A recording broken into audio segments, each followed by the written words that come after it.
Vous êtes sur France 24 et vous avez raison. Bienvenue dans votre journal de l'Afrique. À la une ce soir, va-t-on vers un bras de fer judiciaire entre Apple et la RDC? Kinshasa accuse le géant américain d'utiliser les minerais de sang, comprenez exploités illégalement dans l'est du Congo. Explication à suivre. Nous irons au Caire pour les 45e championnats africains de judo. Une nouvelle chance de qualification pour les Jeux Olympiques de Paris. Ambiance et espoir de médailles avec notre correspondant sur place. Et notre focus de ce soir concerne une maladie qui tue chaque année plus de 600 000 personnes dans le monde, dont la plupart essentiellement en Afrique. Depuis des années, les scientifiques se mobilisent pour tenter d'éradiquer le parasite à l'origine de la maladie. Les vaccins qui sont déployés sont-ils des solutions miracles? Nous parlerons du paludisme. Reportage à suivre au Ghana et comme toujours, pour aller plus loin, nous retrouverons un spécialiste.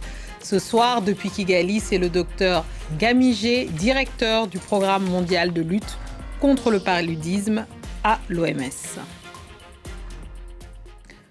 On ouvre ce journal par cette potentielle affaire judiciaire qui oppose le gouvernement congolais à la firme américaine Apple. Kinshasa accuse le géant de la tech d'utiliser les minerais stratégiques exploités illégalement, notamment dans l'est du pays, par des milices armées soutenues par le Rwanda. Sophie Lamotte. Les 3 T, Tantal, Étain et Tansgen, au milieu d'un scandale diplomatique entre le Congo, le Rwanda et le géant de l'électronique Apple. Dans un rapport publié ce jeudi, le cabinet d'avocats Amsterdam & Partners accuse le pilier de la tech de blanchir ces précieux minerais congolais en les faisant transiter par le Rwanda. Il y a des meurtres, il y a des viols, il y a des enfants qui travaillent dans les mines. L'appellation minerai de sang, et pour ces raisons, en fait, les violations sont extrêmes. Il y a un chaos total qui règne dans cette partie du pays à cause de la guerre d'agression du Rwanda dans la région. Et c'est pas par hasard, c'est parce que il y a ces minerais qui se trouvent et la valeur des minerais qui se trouvent dans les sous-sols de la RDC. Au cœur des accusations, les régions du Nord et du Sud Kivu, à l'est de la RDC. Théâtre d'un violent conflit entre l'armée congolaise et les rebelles du M23 qui a déplacé plus de 2,7 millions de personnes. Ici, les mines sont souvent contrôlées par des groupes armés. Kinshasa accuse le Rwanda de piller ses ressources minières à travers leur soutien aux rebelles du M23. Cette situation au lourd bilan humain, soit 15 millions de morts, est l'œuvre d'un pays voisin, le Rwanda, à qui l'obsession et l'ivresse des matières stratégiques que regorge le sous-sol de mon pays ont fait perdre toute raison. De son côté, le Rwanda nie toute association avec le M23 et accuse Kinshasa de détourner l'attention vers le Rwanda avec de fausses accusations. On passe à la Guinée où l'arrivée de Kush, une drogue venant de la Sierra Leone, inquiète les autorités. Une substance qui séduit de plus en plus les jeunes et a fait déjà une dizaine de morts. On écoute Tchernoba, directeur de l'Institut de prévention de la drogue, au micro de notre correspondant Malik Diakité. La situation en matière de consommation de la drogue Kush est dramatique parce que la drogue Kush non seulement circule en Guinée et la prévalence de cette drogue est aujourd'hui à 0,9% par rapport à certaines drogues qui sont consommées qu'on connaît traditionnellement. Et s'il y a eu des décès, plus de 35 morts l'année dernière. Donc en matière de consommation de la drogue en Guinée, c'est une préoccupation nationale et une menace au niveau de la sous-région parce que ça tue non seulement en Guinée, en Sierra Leone, mais aussi au Libéria.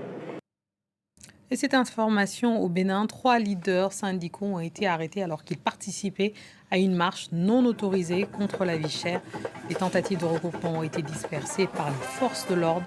Ils sont à cette heure toujours incarcérés au commissariat. On passe au sport. À moins de 3 mois des Jeux Olympiques de Paris, le monde africain du judo s'est donné rendez-vous au Caire pour les 45e championnats seniors du continent. L'occasion pour les Africains de tenter de se qualifier pour les JO de Paris, sachant que le continent africain n'a remporté aucune médaille olympique en judo depuis Pékin en 2008. Notre correspondant Édouard Dropsy au Caire nous en dit plus. À l'issue de ces 3 jours de compétition, ces 45e championnats seniors de judo africain se sont achevés ici au Caire, largement dominés par les pays d'Afrique du Nord, comme l'Algérie ou comme l'Égypte, le pays hôte. Donc de nombreux pays ont pu récolter des points. C'est notamment le cas de la Guinée, représentée par l'Allemande Marie Brenzer, qui est d'ores et déjà qualifiée pour les Jeux Olympiques. C'est la 4e fois maintenant que j'ai gagné une médaille d'or. Et c'est la 2e fois pour la Guinée. C'est un grand honneur pour moi et c'est très important pour les Jeux Olympiques à Paris maintenant. C'est 200% fixe, je suis qualifiée direct et c'était ça l'objectif. Maintenant, on va faire la préparation. Il y a les championnats d'Afrique et du monde qui vont venir. Et après, c'est la préparation pour les Jeux Olympiques. Pour d'autres pays, en revanche, comme le Sénégal, le chemin est encore long avant les Jeux Olympiques. Je me suis bien préparé, pourtant, il n'y a personne qui me fait tomber aujourd'hui. Je ne prends aucune valeur. Je pouvais tomber tout le monde. Je pensais vraiment pouvoir y aller aujourd'hui. Alors, je suis un peu déçu, mais c'est pas grave.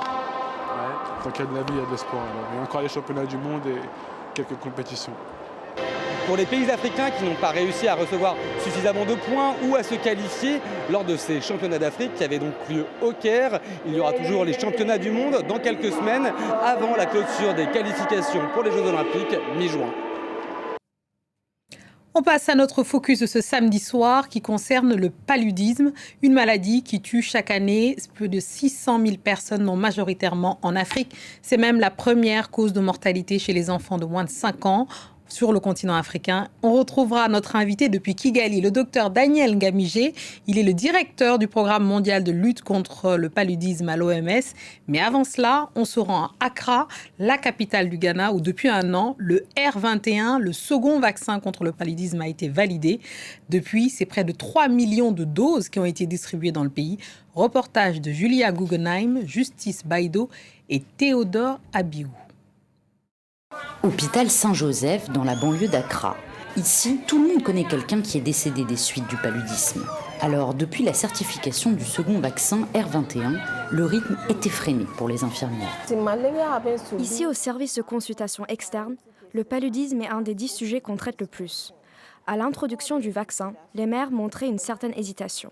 Mais avec le temps, tout le monde veut maintenant que son enfant soit vacciné. Même ceux qui n'ont pas encore été vaccinés veulent que leurs enfants le soient.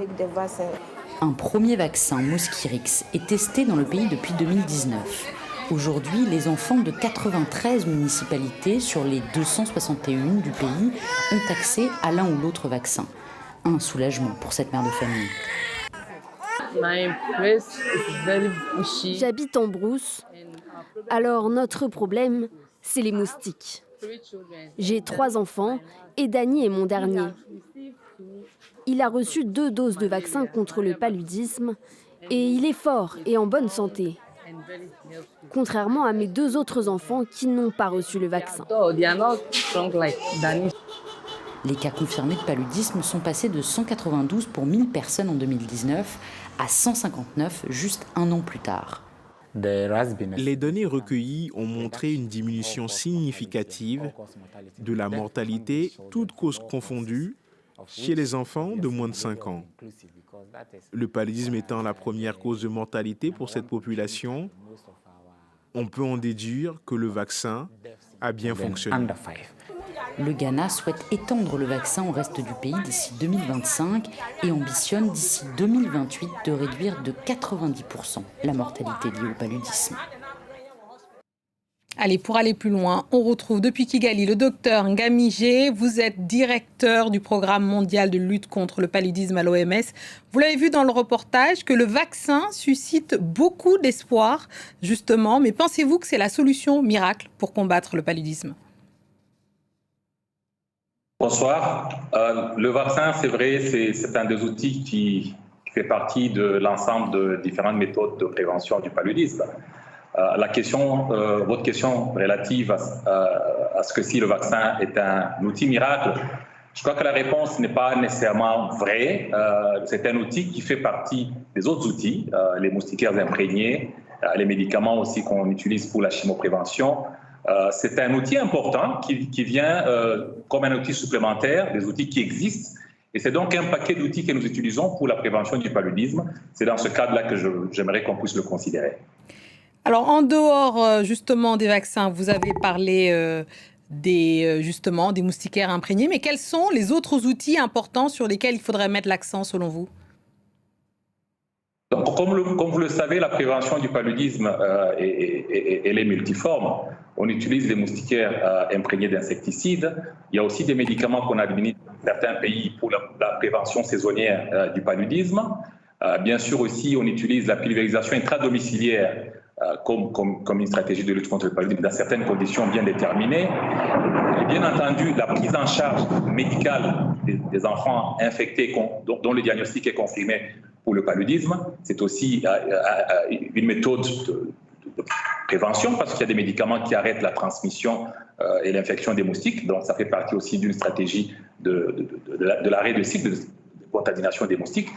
Donc, je veux dire que c'est cet ensemble des outils qui existent, qu'on utilise, et il y a même donc la lutte antivectorielle, notamment